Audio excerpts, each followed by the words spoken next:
ओम हर हर महादेव। जय श्री कृष्ण। राधे राधे। आज मैं 32 पूर्णिमा व्रत कथा सुनाने जा रही हूँ। मार्गशीर्ष महीने में 32 पूर्णिमा का एक विशेष महत्व माना गया है।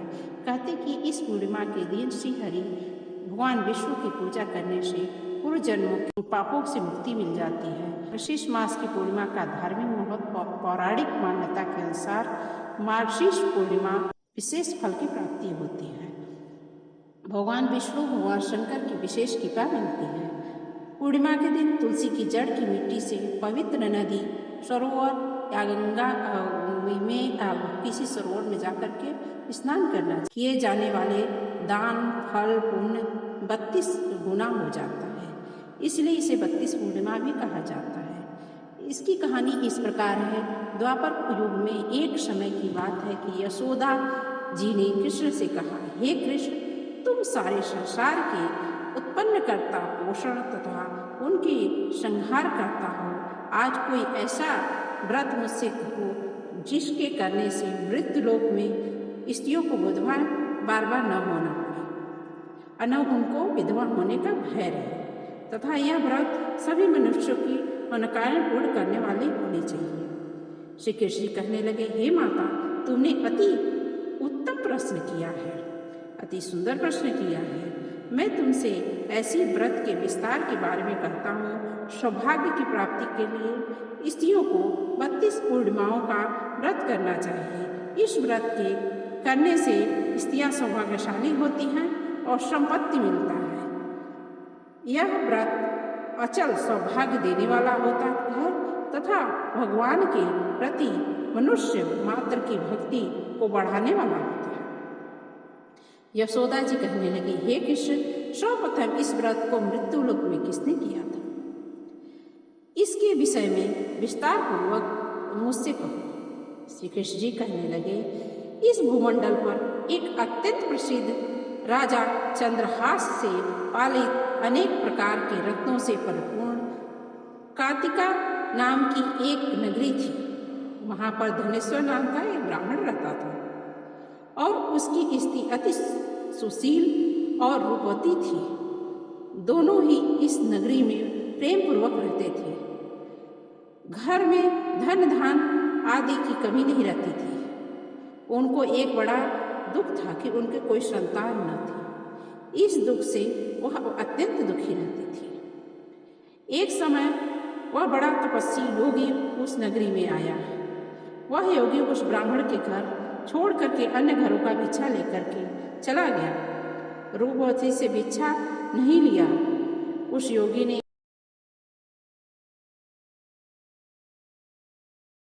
को प्रेम पूर्वक खा रहा था कि धनेश्वर ने योगी का यह सब कार्य किसी प्रकार देख लिया। अपनी भिक्षा के अनादर से दुखी होकर के धनेश्वर योगी से बोला, महात्मा, आप सब घरों से भिक्षा लेते हैं परंतु मेरे घर की भिक्षा कभी नहीं लेते हैं, इसका कारण क्या है? योगी ने कहा कि अपनी संतान के घर की भिक्षा मैं नहीं ले सकती। संतान के घर की भिक्षा पतितों के तुल्य माना गया है। जो पति अन्न खाता है किंतु तुम न संतान हो अतः पतित हो जाने के भय से मैं तुम्हारे घर की भिक्षा नहीं लेता हूँ। धनेश्वर यह बात सुन करके अपने मन में बहुत दुखी हुआ और हाथ जोड़ करके योगी के पैरों पर गिर पड़ा तथा आर्त भाव से कहने लगा, हे महाराज, यदि ऐसा ही है तो आप मुझको कोई पुत्र प्राप्ति का उपाय बताइए। आप सर्वज्ञ हैं, मुझ पर अवश्य ही कृपा कीजिए। मेरे घर में कोई कमी नहीं है परंतु पुत्र न होने के कारण मैं अत्यंत दुखी हूँ। आप ऐसा कोई दुख का निवारण बताइए। आप सामर्थ्यवान हैं। यह सुनकर के योगी कहने लगे, हे ब्राह्मण, तुम चंडी की आराधना करो। घर आकर के उसने अपनी स्त्री से सब वृत्तांत कहा और स्वयं तप करने के लिए निमित्त वन में चला गया।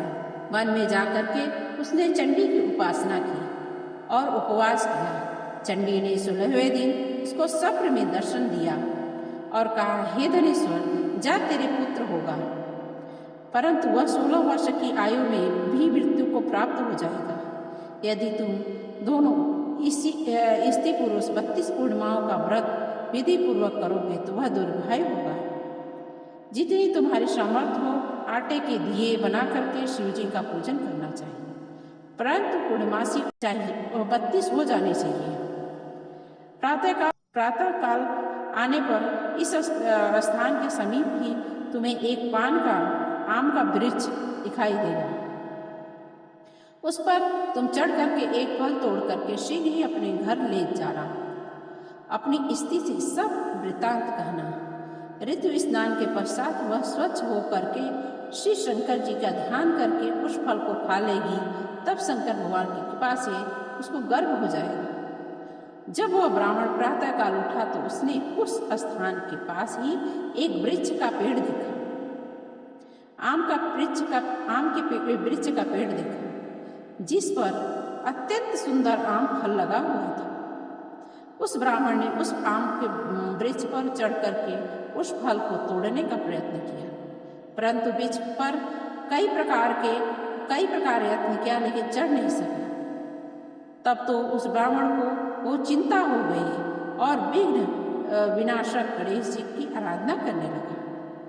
हे दयानिधे, अपने भक्तों के विघ्नों को नाश करके सर्वकाल मंगल करो। दुष्टों का नाश करने वाले, रिद्धि सिद्धि के देने वाले, आप मुझ पर कृपा करके इतना बल दें कि मैं अपने मनोरथ को पूर्ण कर सकूं। इस प्रकार गणेश जी प्रार्थना सुन करके कृपा की और धनेश्वर वृक्ष पर चढ़ गया और वो उस पर से एक अति सुंदर फल तोड़ के लेके आ गया। उसने विचार किया कि जो वरदान से फल मिला है वह यह है और कोई फल दिखाई नहीं देता। उस ब्राह्मण ने जल्दी से उस फल को तोड़ करके अपनी स्त्री को ला करके दे दिया और उसकी स्त्री ने अपने पति के कथानुसार उस फल को खा लिया और वह गर्भवती हो गई। देवी जी की असीम कृपा से उसे एक अत्यंत सुंदर पुत्र हुआ, जिनका नाम था देवीदास। माता पिता के हर्ष शोक के साथ वह बालक शुक्ल पक्ष के चंद्रमा की भांति अपने पिता के घर में बड़ा होने लगा। भवानी की कृपा से वह बालक बहुत ही सुंदर था, सुशील, पढ़ने लिखने में बहुत ही चतुर था। दुर्गा जी की आज्ञानुसार उसकी माता ने 32 पूर्णमासी का व्रत रखना प्रारंभ कर दिया, जिससे उसका पुत्र बड़ी आयु वाला हो जाए। 16वें वर्ष लगते ही देवीदास के माता पिता को बड़ी चिंता हो गई, कहीं उसके पुत्र की इस वर्ष मृत्यु न हो जाए। इसलिए उन्होंने अपने मन में विचार किया कि यदि कोई दुर्घटना उनके सामने हो गई तो वे कैसे सहन कर सकेंगे। अपितु उन्होंने देवीदास का 1 वर्ष काशी में जाकर के विद्या अध्ययन करने के लिए भेज दिया। भाई को भेज दिया और कहा कि तुम चले जाओ, 1 वर्ष के पश्चात इसको वापस ले आना। सब प्रबंध करके उसके माता पिता ने काशी जाने के लिए देवीदास को एक घोड़े पर बैठाकर उसके मामा के साथ भेज दिया, किंतु यह बात उसके मामा या किसी और को नहीं कही। धनेश्वर ने सपत्नीक अपने पुत्र की मंगल कामना तथा दीर्घायु के लिए भगवती दुर्गा की आराधना और पूर्णमासी का व्रत करना आरंभ कर दिया। इस प्रकार बराबर 32 पूर्णिमा व्रत पूरा किया।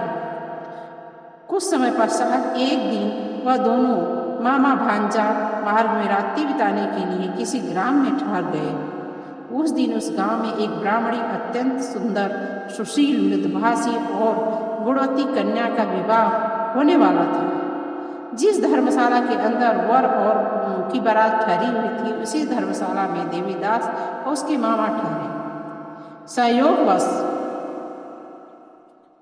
कन्या को तेल आदि चढ़ा करके मंडप आदि का कृत्य किया गया तो लग्न के समय वर को धनवातुर हो गया। अपितु अपने कुटुंबियों से परामर्श करके निश्चय किया कि यह देवीदास मेरे पुत्र ही जैसा है, मैं इसके साथ ही लग्न करा दूं और विवाह के अन्य कार्य मेरे पुत्र के साथ हो जाएगा। ऐसा सोच करके देवीदास के मामा से जाकर के बोला कि तुम थोड़ी देर के लिए अपने भांजे को हमें दे दो, जिससे विवाह के लग्न का सब कृत्य सुचारू रूप हो सके। तब उसका मामा कहने लगा, जो कुछ भी मधुकर्प आदि कन्यादान के समय वर को मिले वह सब हमें दे देना, तो मेरा भांजा इस बारात का दूल्हा बन जाएगा। यह बात वर के पिता ने स्वीकार कर लेने पर उसने अपना भांजा वर बनने के लिए भेज दिया और उसके साथ विवाह कार्य रात्रि में विधि पूर्वक संपन्न हो गया। पत्नी के साथ वह भोजन न कर सका और अपने मन में विचार सोचने लगा कि न जाने कैसी स्त्री होगी। वह एकांत में इसी सोच में गर्म श्वास छोड़ने लगा। उसकी आंखों में आंसू आ गए। तब वधू ने पूछा कि क्या बात है, आप इतने उदासीन और दुखी क्यों हो रहे हैं। तब उसने सब बातें बताई। वर के पिता व मामा में हुई बातें उसको बतला दी। तब कन्या कहने लगी, यह ब्रह्म विवाह के विपरीत हो कैसे सकता है। देव, ब्राह्मण और अग्नि के सामने मैंने आपको ही अपना पति बनाया है, इसलिए आप मेरे पति हैं। मैं आपकी पत्नी रहूंगी, किसी अन्य की नहीं रहूंगी। तब देवीदास ने कहा, ऐसा मत करिए, क्योंकि मेरी आयु अल्पायु है, मैं बहुत थोड़ा दिन ही जी सकूंगा। मेरे पश्चात आपकी क्या गति होगी। इस बातों को अच्छी तरह विचार कर लो। परंतु वह दृढ़ विचार वाली बोली कि आपकी गति होगी वही मेरी गति होगी। हे स्वामी, आप उठिए, भोजन करिए, आप निश्चय ही भूखे होंगे। इसके बाद देवीदास और उनकी पत्नी दोनों ने मिलकर के भोजन किया तथा शेष रात्रि वे सोते रहे। प्रातःकाल देवीदास ने अपनी पत्नी को 3 नगों से जड़ी हुई एक अंगूठी दी, एक रुमाल दिया और बोला, हे प्रिय, इसे लो और संकेत समझकर स्थिर चित्त हो जाओ। मेरा मरण और जीवन जाने के लिए एक पुष्प वाटिका बना लो, उसमें सुगंधी वाली एक नवमल्लिका लगा लो, उसको प्रतिदिन जल से सींचा करो और आनंद के साथ खेलों को दे तथा उत्सव मनाओ। जिस समय जिस दिन मेरा मरणांत होगा ये फूल सूख जाएंगे और जब ये हरे रहेंगे तो समझ जाना कि मैं जी उठूं। यह बात निश्चय करके समझ लेना, इसमें कोई संशय नहीं है। यह समझा करके वो चला गया।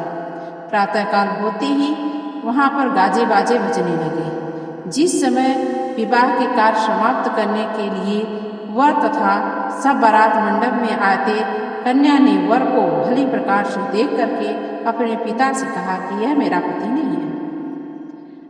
मेरा पति तो काशी पढ़ने गया है, इसके साथ रात्रि में मेरा पाणी ग्रहण हुआ ही नहीं है, इसके साथ मेरा विवाह नहीं हुआ है।